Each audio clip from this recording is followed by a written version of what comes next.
Hi everyone, my name is Dipanshi Khaba. I'm 21 years old.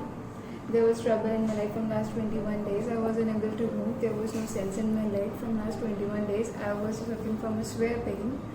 First I went to an orthopedic doctor and he recommended some medicines for me, and I was taking painkillers from last 4 days and there was no pain relief in my leg.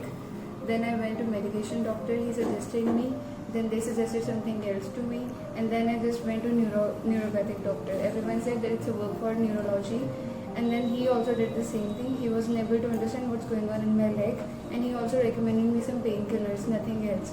Then someone else told me about the acupuncture therapy, about the needles. They just dug inside in your body, but first I was afraid of it, but then I just tried for one, and from the very first day, and it's my 4th day, there is a 50% of improvement in my leg, and it's really very pain relieving therapy. You must try it. Thank you.